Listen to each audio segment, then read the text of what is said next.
We're back to the Neil Haley Show here on the Caregiver Dave Celebrity segment. I'm excited to welcome to the program Caregiver Dave and Miss Sandy. Dave, what's going on? How are How you doing? I'm doing good. Can't wait to get to Philadelphia is where I'm going. you? Yeah, you're not going to Pittsburgh. You're going to Philadelphia. We're Yeah, actually talking about why Philadelphia. I love Pittsburgh, and you know why? Because I'm a Pittsburgh guy. And well, our guest today, we're excited to talk with her. She's going to have some really good, interesting conversation. I'm excited to welcome to the program actress Florencia Lozano. You know her from Narcos and One Life to Live, and we're going to talk about life after you. Florencia, thanks for coming by. How are you? Oh, thank you so much for having me. I'm great. All right, so let's talk about it. Did you always want to be an actress growing up? Was that something you always dreamed of? Yes. Yeah, I remember being on stage in third grade and we were doing a musical of The Emperor's New Clothes. I was the head villain. And I remember the feeling of applause when the audience applauded us at the end, feeling like this light coming into my body, being like, I need this adoration. Like, it's just, that's shameful perhaps, but I really love I love performing and getting that love from the audience. I was also the youngest of three daughters, and it felt like the only stage was the only place where I could um, Yeah, just sort of express myself. You know what I mean? yeah, I was absolutely.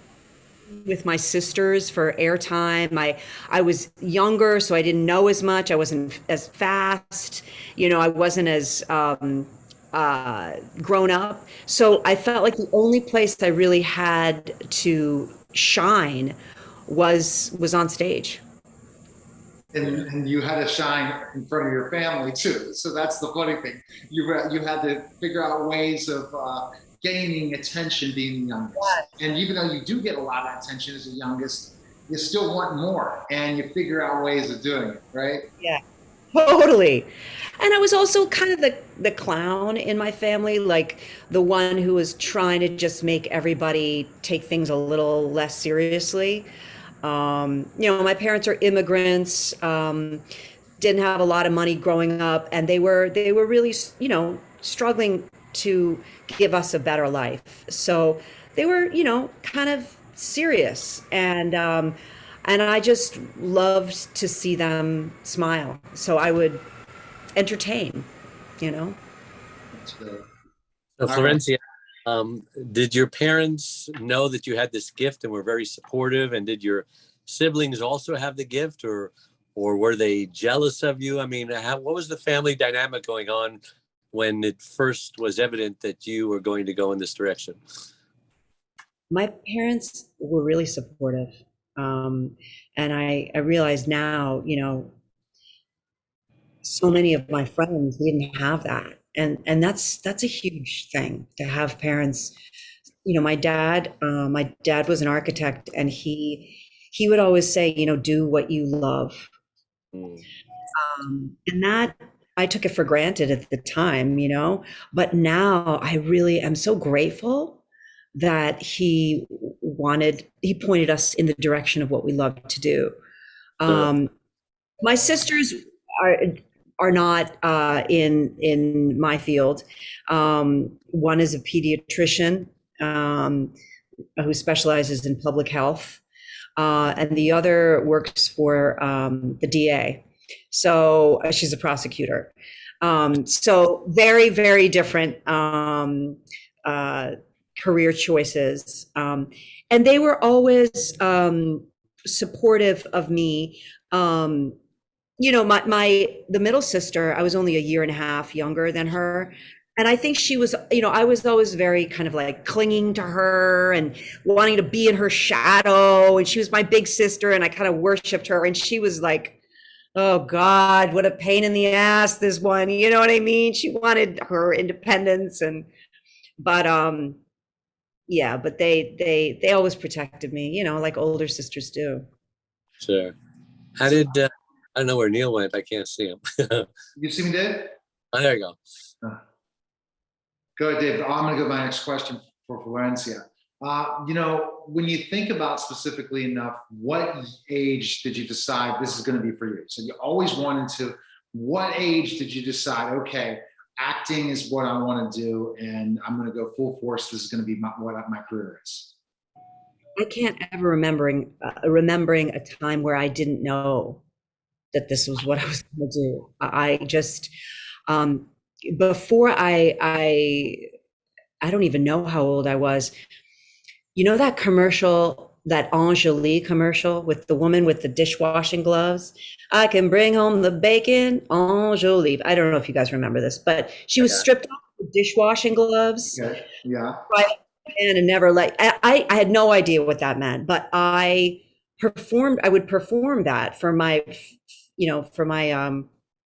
my parents' dinner guests. I can't believe they let me do that. I must have been like 5, and That's when I'm a woman. W. I was like 5. Oh, that's So you did it. So when did you take the break? This is going to be so you said that you knew all of your life you wanted to do it. When did you take the break? Did you move to Hollywood? What was the whole process? To LA, or how did that go? So what a big thing with my parents was education.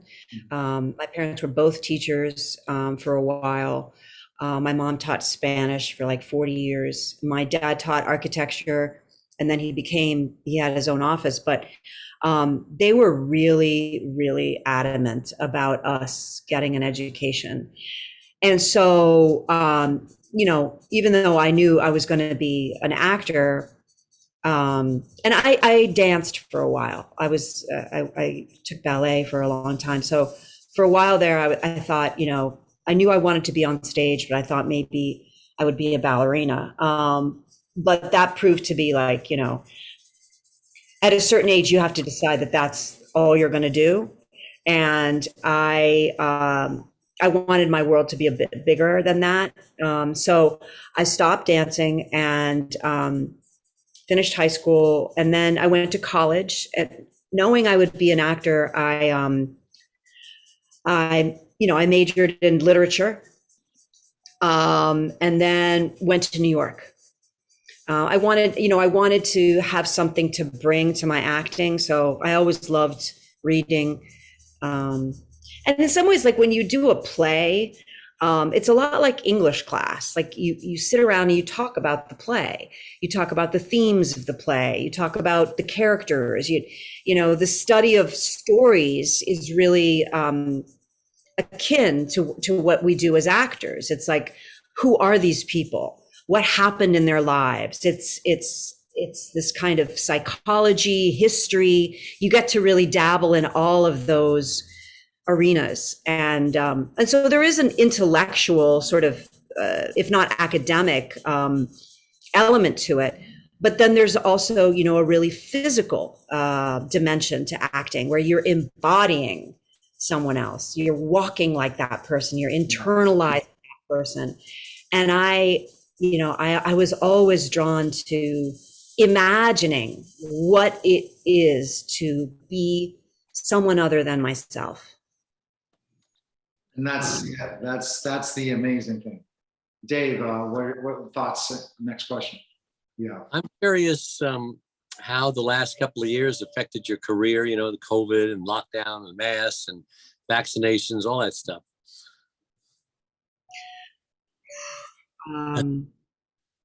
Yeah, it was, it's amazing how flexible I find theater people to be, because of course theaters were dead, right? What we do is literally get in a room with other people and tell stories, share the same air. So it was amazing how, we adapted, and people did radio plays. I did a podcast. Through the public theater, we did Romeo and Juliet in Spanish and English online. We did a, recorded version of it. actually Lupita Nyong'o played Juliet. I played her mom. So we got to do all of this incredible stuff that was, sort of a hybrid of theater with Zoom, really. I recorded a play all on Zoom where they literally sent all the actors green screens. Like I set up a green screen in my living room, and then the theater put in the background afterwards. So it's kind of amazing to see how theater people just adapted. TV and film was a little different. I actually ended up getting a Netflix show, shooting a Netflix show in Vancouver last summer. So when things looked to be getting a little better before Omicron, I went to Vancouver. I had to quarantine there for 2 weeks, then get tested all the time. It was a big strain on production, because film and TV production is already such a labyrinth of different schedules and just logistics. So the people in production had this added task of having to test us all.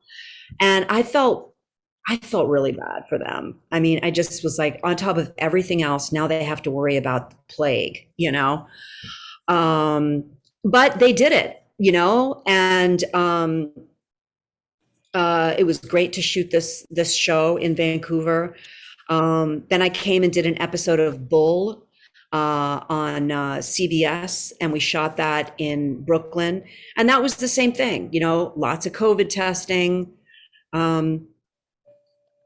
So I was really impressed by how my community rose to the occasion and was like, we're going to do this hell or high water, and we're going to figure out how.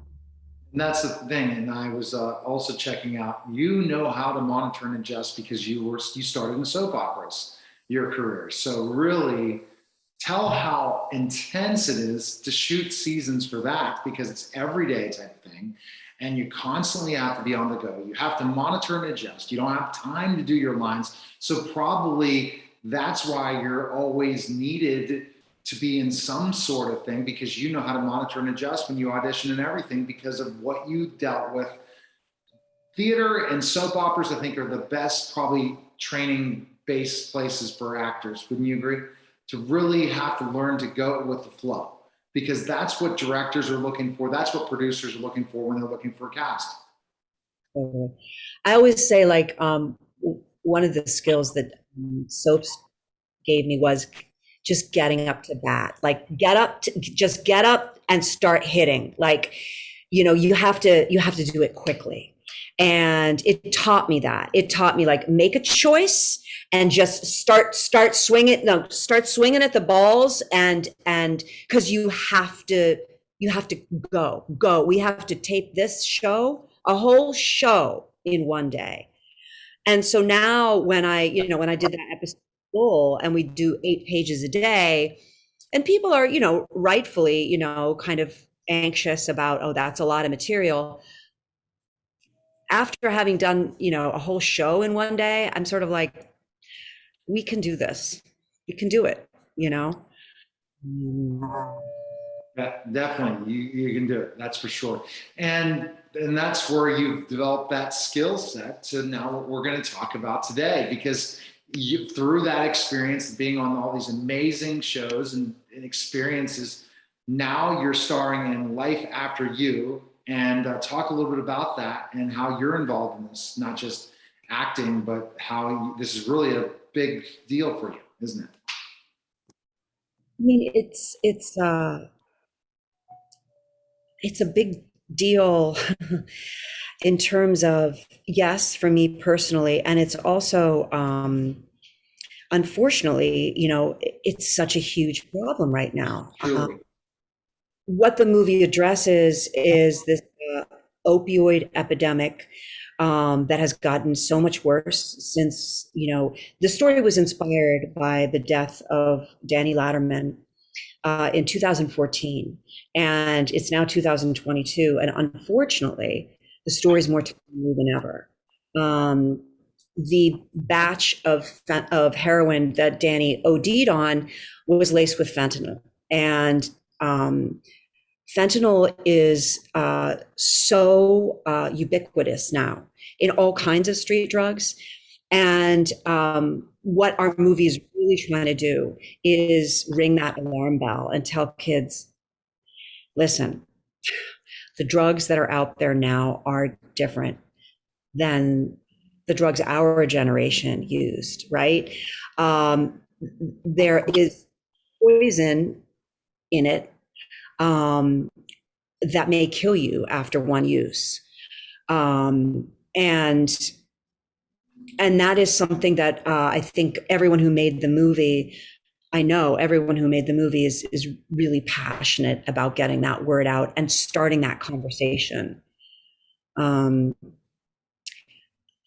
Giannetti, one of the producers on the show, she is a journalist, and she interviewed Linda Lajterman, who is Danny's mother. And after Danny OD'd, and Linda and her husband Tito found their son, their 19-year-old son, in their home, in his room, after he had OD'd.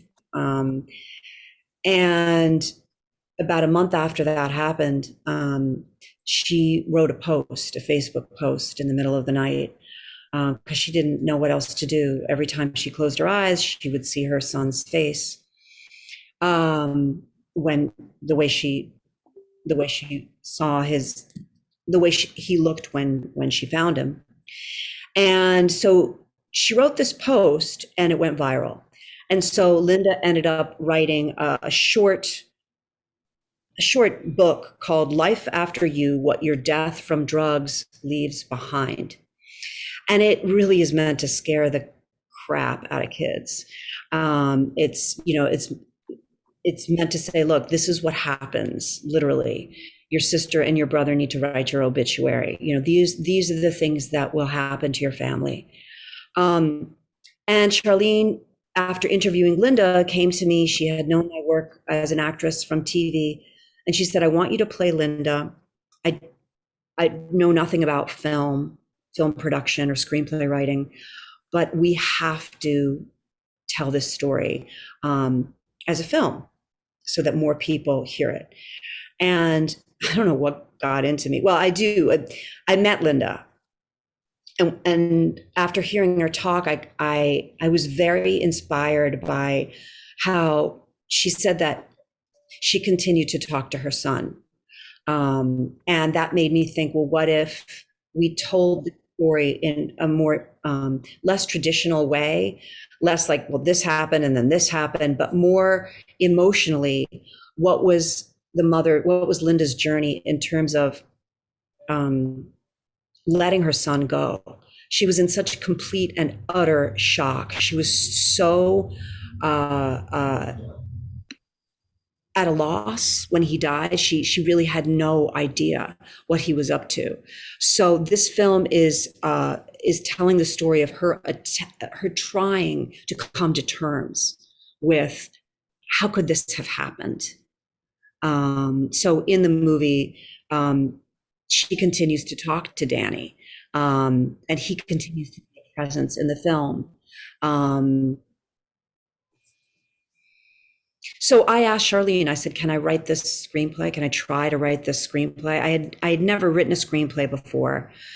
I had written plays, short stories, but yeah. So I started writing it with the woman who ended up directing it, Sarah Schwab. We co-wrote it and shot it right before the pandemic. Wow. Yeah. This is powerful, Dave, isn't it? Yeah. It takes a lot of trust, because they're just going to think that you're just trying to scare me, and I agree. You need some kind of creative, new, never done before way of communicating. And, Hollywood is a creative entity. If anyone came up with one, they can. Yes. Yeah, I mean, writing the screenplay, wow, that was really going into the woods and trying many different avenues. We went off in many different directions to try to find the right way. Really, as you were just saying, the question is, how do we get through to kids? How do we penetrate that divide, right, between because we were all kids, we remember how it was, where there's this code, of you don't tell the adults. And how do we try different tactics to try to warn them without alienating them, without pushing them too far away? Oh my gosh.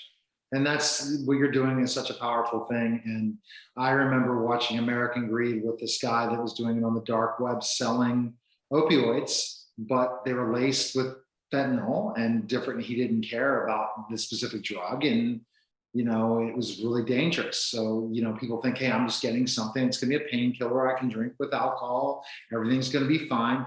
And they're getting it from the dark web, and that dark web could lead to an overdose. Or, buying it on the streets. You just never know. And that's why you got to be careful with any of this stuff, because we all know opioids are addictive, but add fentanyl to the mix and it's a deadly, sometimes it can make you sick. Sometimes it could be nothing happens, but another person, they're dead. And it doesn't matter what age or whatever situation. I'm glad you're bringing light to this, because the news doesn't want to bring light to this stuff. They talk about the opioid addiction, but they don't talk about the drug addiction and the process and how many things are laced with fentanyl, even marijuana. You just don't know. You got to be careful. And I'm glad you're bringing this movie out for sure. Yeah. Without getting political, it all comes across our southern border, and nobody seems to want to do anything about it.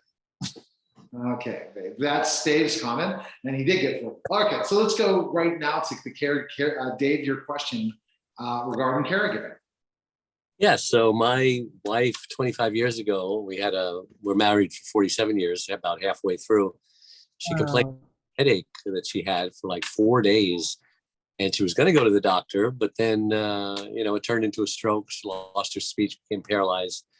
And we agreed for the next 2 years, I should say. And we decided that, hey, life hands you lemons, turned into lemonade. And so we reinvented ourselves, and she decided to do everything she did before. She was very talented, a cross between Martha Stewart and Wonder Woman. And, she's a gourmet cook, an interior decorator, a wedding coordinator, etc. So she's doing it all with one arm and one leg tied behind her back and duct tape over her mouth, in essence, because she can't speak verbally. And she just makes all us normal people look like whiners and complainers. So I go around the world and the country speaking on stages, and been on 52 TV shows, just helping people to survive, because 30% of caregivers die before their loved ones do. My question to you is, how has caregiving touched your life, or do you fear that it will one day?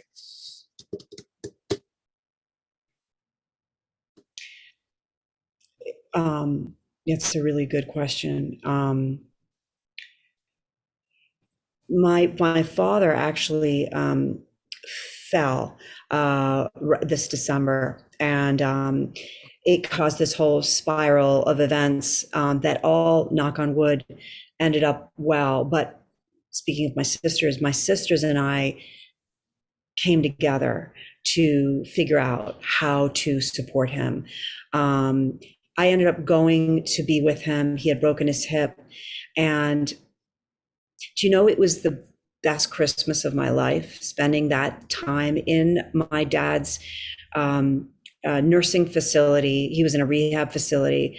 They were in lockdown because of COVID. It was, but my dad was so vulnerable. He was so open.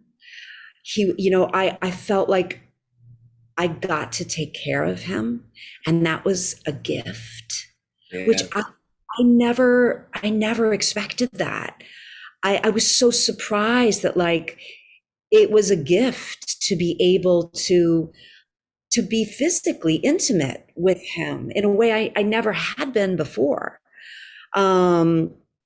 It was a lot, and you can only imagine what it is long term to do that with someone. I got him on a plane. My boyfriend and I got him on a plane to Seattle, and now he's in Seattle, where my other sister lives, and she's really taking care of him now. But thank God that there's three of us who can. We all have different abilities too, and so we can trade off. Like, you do this, and I'll do this, and having a network of support is a huge plus. But it really made me grateful for the things that I took for granted before. And I remain grateful. Maybe you can send your sister to our online support center, caregiverdave.com. It's got a bunch of gifts. I've written books, I've got podcasts, I've got videos. And you got a really popular Facebook page. Yeah, 34,000 Facebook followers. The really engaged group. Check it out. Now, where can we find the film and stuff and watch it? I know there's YouTube right now for the preview. When's it coming out? So people can check it out. It actually is available for pre-purchase. Is that what it's called? I think so. On Apple, iTunes. One of the producers just emailed me about this because I asked him that very thing. He told me it's going to be in 100% of households.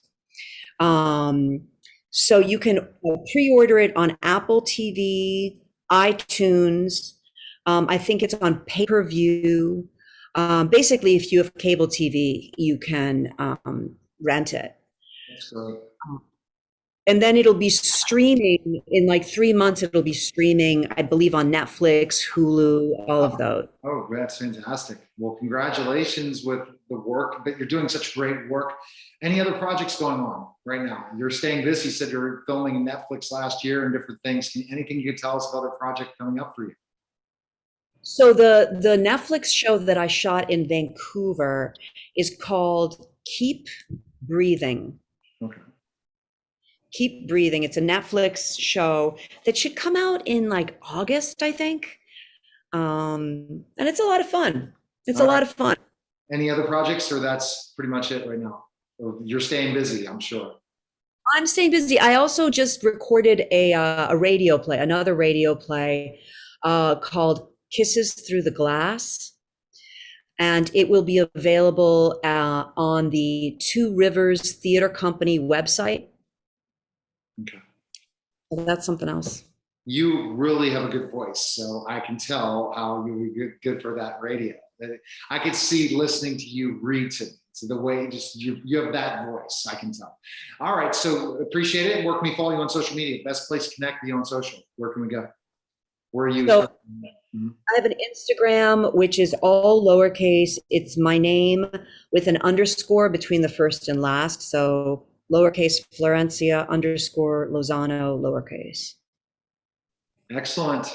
And for those Narco fans, go back and check her out when she was in Narcos and different things. And yeah, I was reading some of the places, your Wikipedia, it's pretty impressive. So continued success in everything you're doing. And this project, I definitely want to learn more and hear more what's going on, because it's a tremendous project. We got to let people know the dangers of taking things that, guess what, they're not coming from the right sources, because it could be your last chance of life. So I appreciate you stopping by.